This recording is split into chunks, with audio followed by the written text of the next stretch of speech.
Ning-apply mga higala og medical for medical reason or purposes si Honorable Ferdinand Martin Romualdez sa unang distrito sa Leyte, Limbarok. Nang-apply mga higala ni atong Pizza 20 ngadto kang Honorable Boji D. Kang speaker. Ayun siya nga, I respectfully write to request for travel clearance to Singapore on April 20 hangtod May 4, 2026 to do a long overdue follow-up on my angioplasty surgery. Bullseye! Bullseye! I have also written the Department of Justice of my intention to travel in view of an Immigration Lookout Bulletin Order o ILBO issued last October 2025. I give my unequivocal assurance that I will return, MacArthur,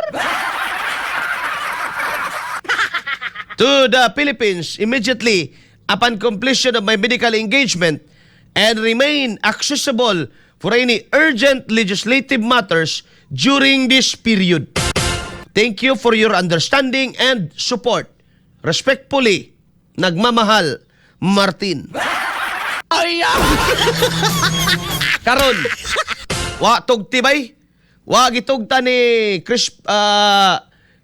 Jesus Buing Rimulya. Bullseye! No? Bullseye! Wa tugti kay matod pa ni Rimulya, matod pa ni Buing, baka hindi na bumalik.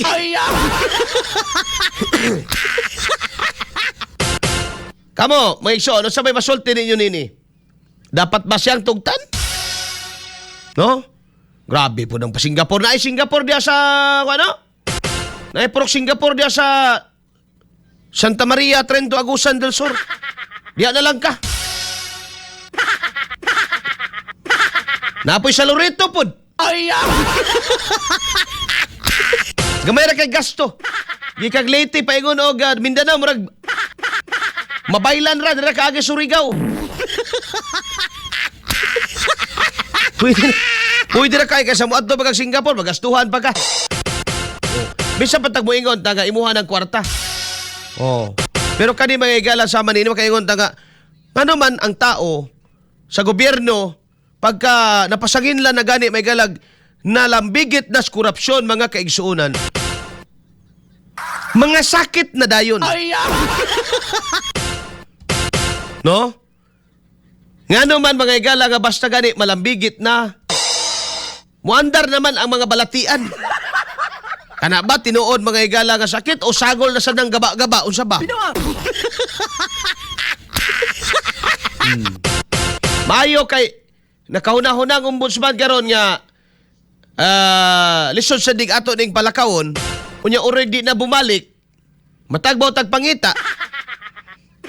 Matagbaw gyud mo pangita. Unya ang mabili na lang diri is BBM. Ang mahanukan sa tanan si BBM. So ang magsagubang sa tanan mga higala kay malimtan man gyud sila. Ang magsagubang sa tanan makaluluoy mga higalas bongbong. So, di pwedeng mulakaw. Kay, og mga bulabog man taaning tanan, damay-damay. Mo awat siya ni Saldico, si Romualdez Idol, matod bang Bernie Palapas, musibat na pod. Hinahinag iskirda.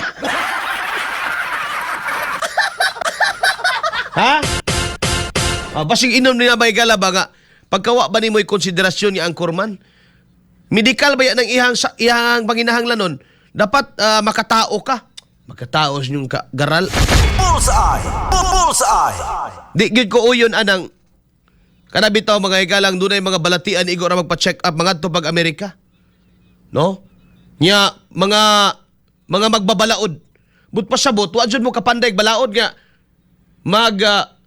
ma-modernize sa tanan may gala nga mga katikarang medikal na to diri sa Pilipinas. Insulto ka na sa atong nasod. Bullseye! Bullseye! Pagka kami masakit, health center. Pagka kamo, Singapore, Amerika. Ayun ang imalahi. Wala na, no?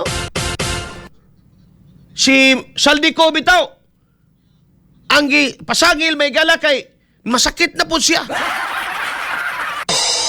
Mao gyapon, kasing-kasing gyapon. Mao niya tong Amerika inyong gitugtan. Gitugtan man tong Martin kay si Martin pa man mura may gala oh. Si Martin pa magay-gala ang speaker adto. Gitugtan magay-gala ang Martin. Kay matod lagi may igsoon ay magpa-check up sa kasing-kasing daw be. Asa may check up may gala nga diretso na mag-sibat di ay. Naapa ba aninong Saldico mga igala na pakita? O karon nadakpa na mga igala mo puli na pong usa. Karon ginadakpa na kuno may galas Martin, na si usang mulakaw. Iyahay na sila may galag panibat.